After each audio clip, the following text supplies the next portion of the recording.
La grande interview sur A-News Sécurité avec un sujet qui nous préoccupe tous et qui est pris très au sérieux au plus haut sommet de l'État. Le général Christophe Husson est avec nous. On va parler des attaques cyber. Vous êtes chef du commandement du ministère de l'Intérieur dans le cyberespace comme cyber-EMI. Votre mission est nouvelle puisque votre poste n'existait pas auparavant et vous venez nous expliquer comment justement le champ d'action a été élargi. Alors en fait, quelles sont vos missions ? Alors, le ComCyber du ministère de l'Intérieur est une unité nouvelle. C'est un service à compétence nationale qui a été créé le 1er décembre 2023, qui s'insère donc dans l'écosystème du ministère de l'Intérieur et qui était voulu par le ministère de l'Intérieur. Il est articulé autour de 3 grands piliers. Vous avez un premier pilier dit opérationnel pour tout ce qui peut concerner des co-saisines avec des polices de services de police et de gendarmerie dans le domaine judiciaire sur des compétences qu'on appelle les compétences rares. C'est la traçabilité des crypto-monnaies, c'est le traitement de la donnée de masse, c'est la rétroconception. Vous avez un deuxième pilier sur la formation des policiers et des gendarmes sur des sujets qui sont liés au cyber, plutôt sur le haut du spectre. Et vous avez également toute la stratégie ministérielle en matière de lutte contre la cybercriminalité. Donc c'est vraiment pris très au sérieux aujourd'hui, ça devient un sujet phare. D'ailleurs, on en voit tous les jours dans les journaux des problèmes de ce type cyber-attaque. C'est peut-être même le sujet phare avant les JO. C'est un sujet effectivement qui a toujours été pris très au sérieux. Toutefois, il y a eu une évolution assez importante des attaques en matière de cyber.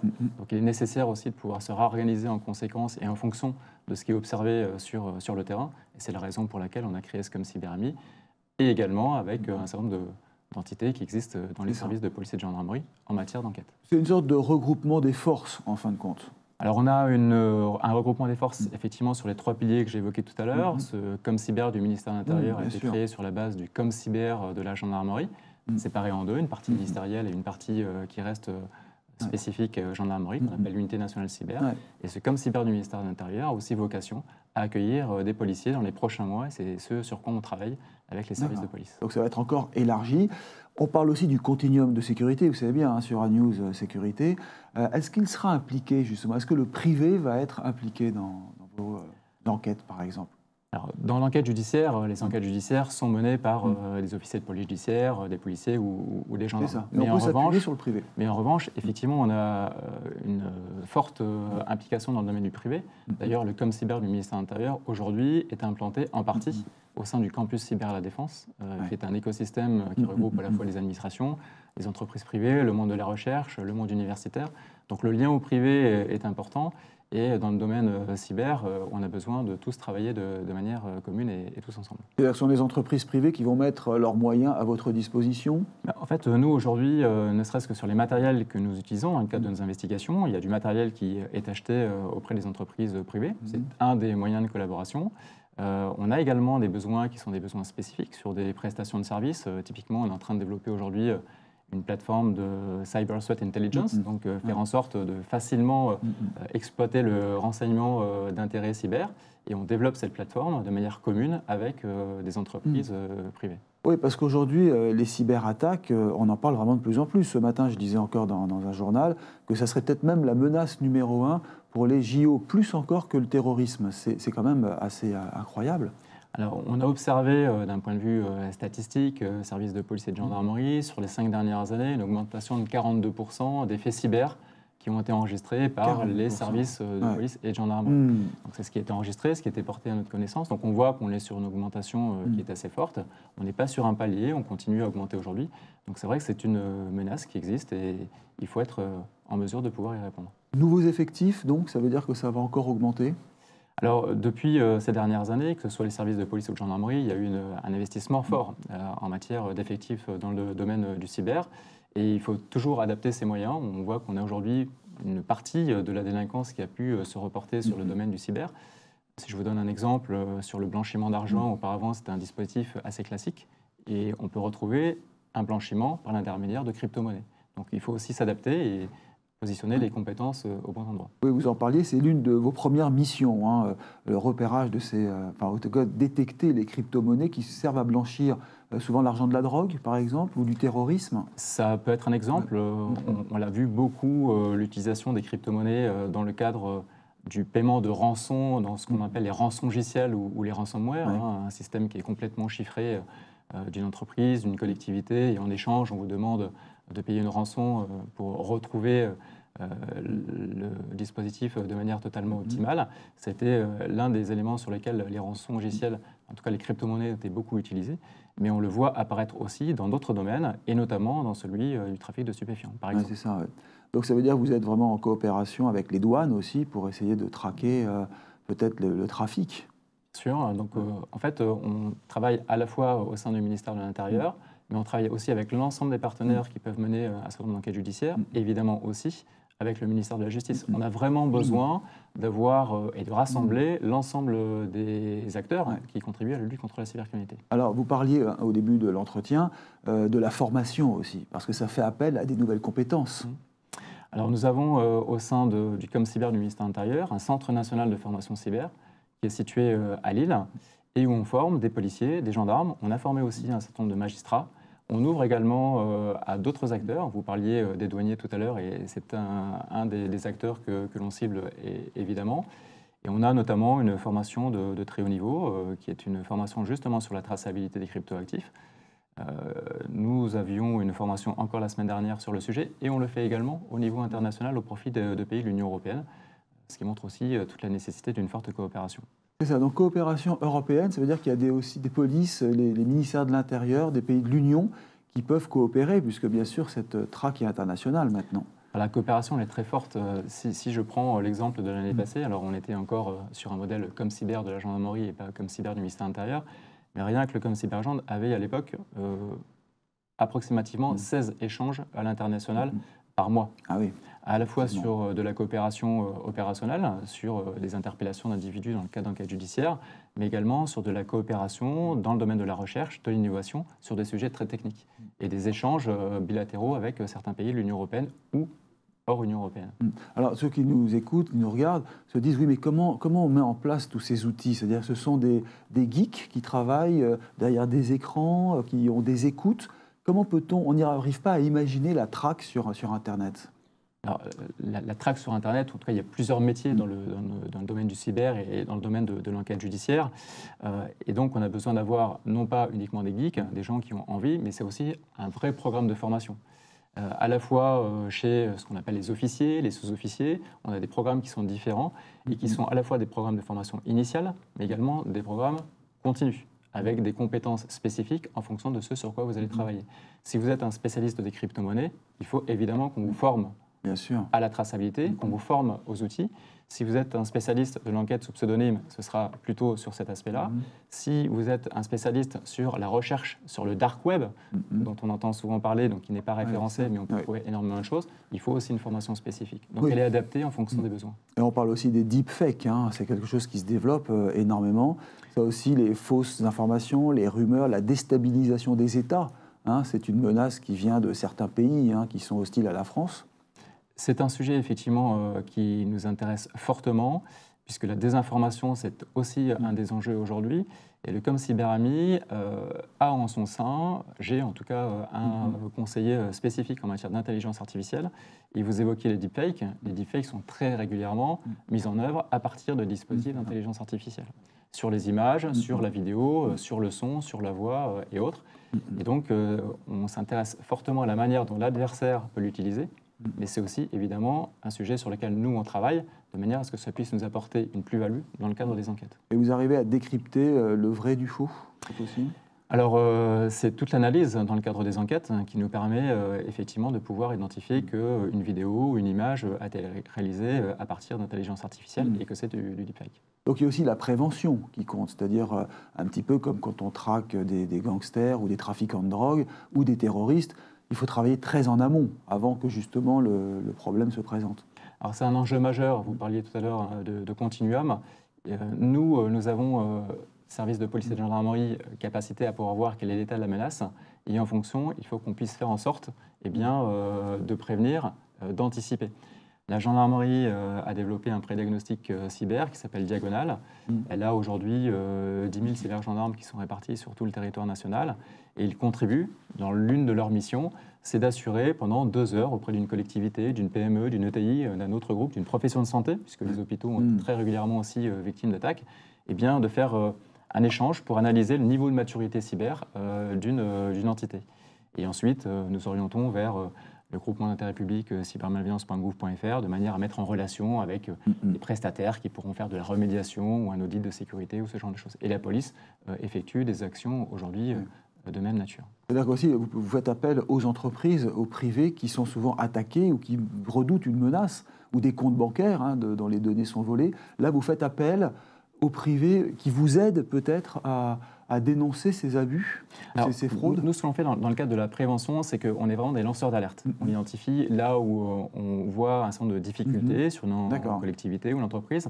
Et ensuite, c'est cybermalveillance.gouv.fr, ce groupement d'intérêt public, qui mettra en relation avec des acteurs privés pour justement pouvoir les aider à mettre à niveau leur système de façon à avoir une maturité cyber au bon niveau. On peut vous alerter et on peut aussi d'ailleurs être formé avec les équipes de ComCyber pour justement anticiper. Un chef d'entreprise, par exemple, peut être concerné. Alors, un chef d'entreprise peut être concerné. Nous faisons aussi des actions de sensibilisation. Alors, soit le ComCyber du ministère de l'Intérieur, qui est en charge de la stratégie et donc la stratégie en matière de prévention, déclinant ensuite par les forces dans les territoires. Mais très régulièrement, dans des grands pools, nous intervenons au profit des COMEX, et notamment sur la question de la gestion de crise en matière cyber, par exemple. Donc il y a beaucoup d'actions qui sont effectuées en prévention. Alors on a parlé récemment du rapport du Sénat concernant les narcotrafiquants, concernant les crypto-monnaies qui servent souvent à financer le terrorisme. On dit que la France n'en fait pas suffisamment, donc ça ne doit pas vous faire plaisir d'entendre ça. Nous, en tout cas, nous investissons fortement, quand je l'évoquais tout à l'heure, sur la partie traçabilité des crypto-monnaies.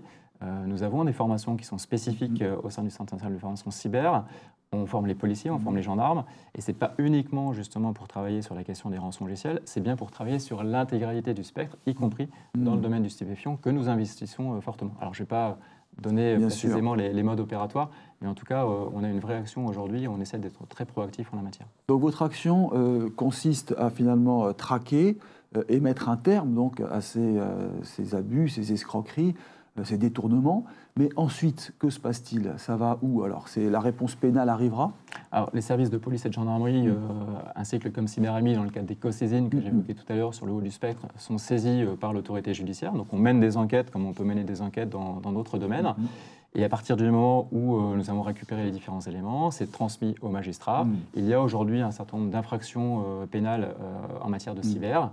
Et en fonction des éléments qu'on a apportés au magistrat, c'est le magistrat qui décidera de la peine qui sera appliquée. Pas facile quand justement c'est basé à l'étranger ou qu'on n'arrive pas à remonter toute la filière. C'est ce qui arrive souvent. Il y a des pays aujourd'hui, on le voit, on ne va pas les citer bien sûr, mais on sait bien quels sont ces pays de l'Est qui veulent déstabiliser la France. Alors, il y a un certain nombre de succès aujourd'hui sur le très haut du spectre. Je vais redonner l'exemple de rançon logicielle, comme Logbit par exemple, comme Ragnar Locker, comme Hive par exemple, pour lesquels nous avons eu des interpellations, qui ne sont pas des interpellations qui ont toutes eu lieu en France, mais vraiment dans un contexte très international, en Europe et au-delà de l'Europe, sur d'autres continents. Ce sont des enquêtes qui sont longues parce qu'elles sont très techniques, mais ce sont aussi des enquêtes qui sont longues parce qu'on a besoin d'une coopération avec les forces de sécurité intérieure étrangères, également une coopération entre les services de justice. Mais ça aboutit, ça fonctionne. Et effectivement, un certain nombre d'auteurs qui peut-être sont d'une nationalité au sein desquelles, en tout cas, on ne pourrait peut-être pas forcément aller dans le pays en question, mais ne sont pas forcément dans ce pays, ils peuvent être ailleurs. Et là, ça fonctionne et on arrive à avoir des interpellations. Et si on peut passer aussi un message, c'est de dire que c'est important de déposer plainte parce qu'on aboutit, on identifie, on localise avec des pays avec lesquels on a des accords, ce qui fait qu'on peut interpeller, récupérer et traduire devant la justice. Oui, c'est presque un Interpol de la traque cyber, en fait. Mais aujourd'hui, on travaille énormément avec Europol, avec Interpol également. Et d'ailleurs, dans la quasi-intégralité de nos enquêtes, qui sont toutes internationales, on ne peut pas travailler en autonomie. On travaille vraiment en coordination et sous l'égide d'Europol. Quand vous traquez et que vous arrêtez, donc ça arrive donc d'arrêter directement des filières, on saisit le smartphone, par exemple, on peut décrypter ce qu'il y a dedans, ça c'est où il faut un mandat quand même pour procéder à ce type de contrôle. C'est toujours dans le cadre d'une procédure judiciaire, mais en tout cas, oui, nous sommes en mesure de pouvoir récupérer la donnée à l'intérieur du téléphone. C'est tout l'enjeu aussi du ComCyber du ministère de l'Intérieur sur les compétences rares qu'on a évoquées tout à l'heure.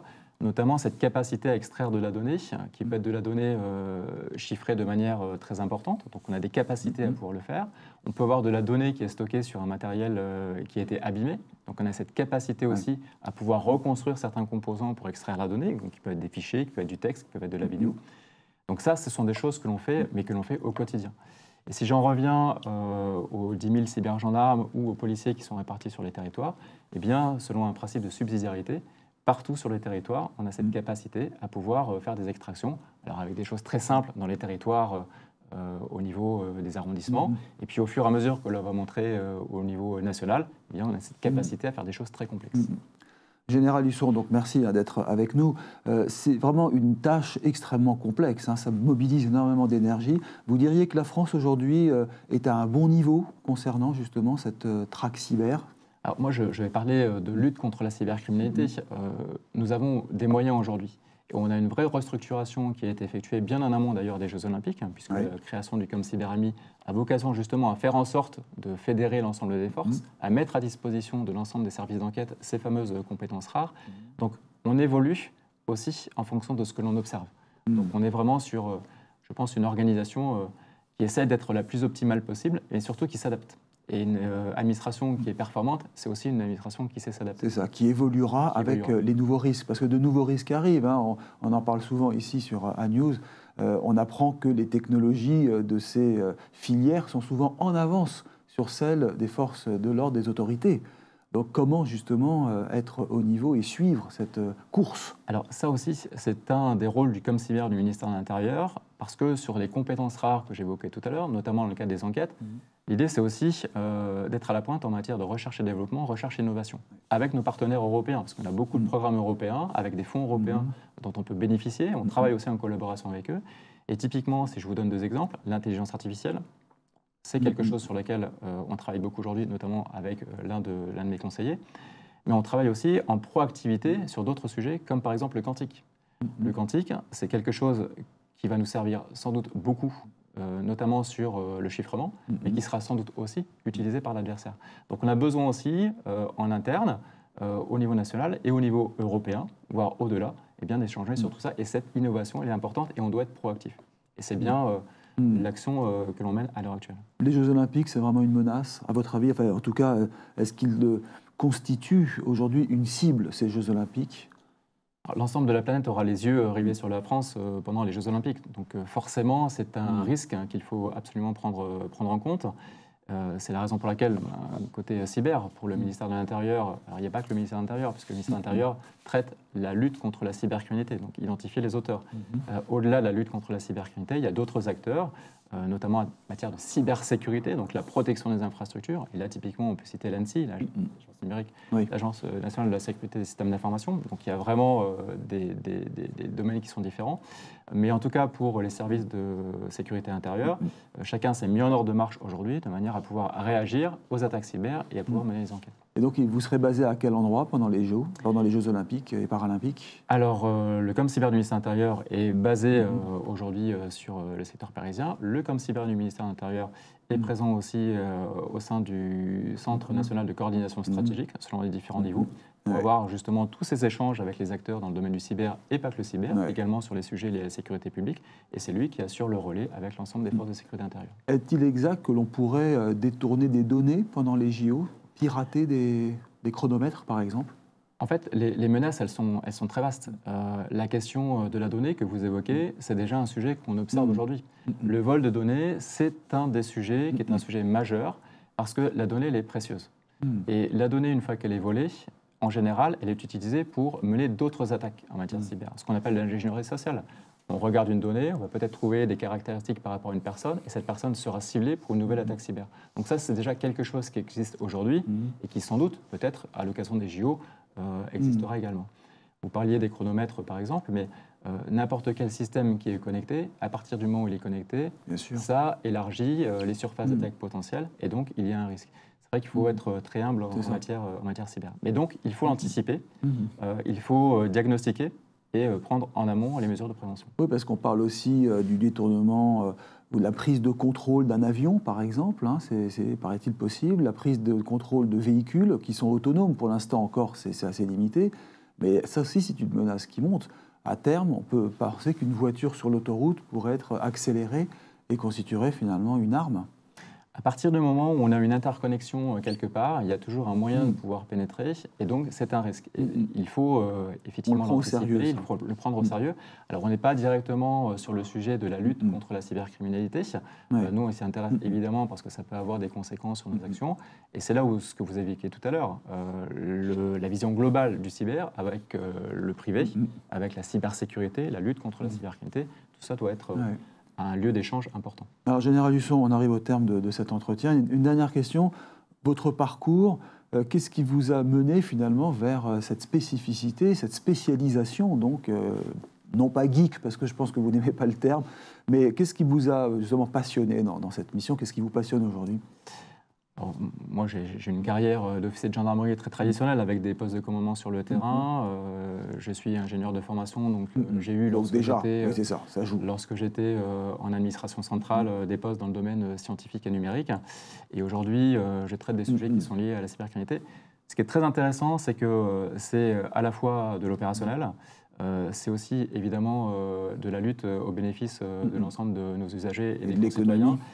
Et si je peux en profiter pour passer un message, c'est qu'on fait énormément de choses très intéressantes, qui ont beaucoup de sens et qui sont vraiment très attractifs aussi auprès des jeunes, que j'invite évidemment à nous rejoindre, et quitter un peu cette image d'Épinal, des services de police ou de gendarmerie, peut-être qui sont sur le bord de la route à mettre des PV. C'est une mission importante, la police de route, mais il y en a d'autres aussi qu'on ne soupçonne pas. Il faut les faire connaître auprès des plus jeunes. C'est vrai, cette gendarmerie qui évolue considérablement, qui devient comme une police scientifique, il faut bien le préciser. C'est une compétence extraordinaire et bien entendu qu'on respecte et on rend hommage à tous ceux qui sont au bord de la route parfois, et même si le bleu ne fait pas toujours plaisir, il rassure en tout cas. Il rassure et ça fait partie des missions de la gendarmerie et de la police nationale, elles sont importantes. Et avec la cybersécurité, c'est aussi une manière de nous protéger, nous, quand on est derrière nos bureaux, dans nos entreprises, parce qu'on sait que la menace est réelle et pourrait coûter extrêmement cher à l'État français et aux entreprises. Voilà. Merci infiniment, Général Husson, d'être venu sur A-News Sécurité pour la grande interview. Restez avec nous.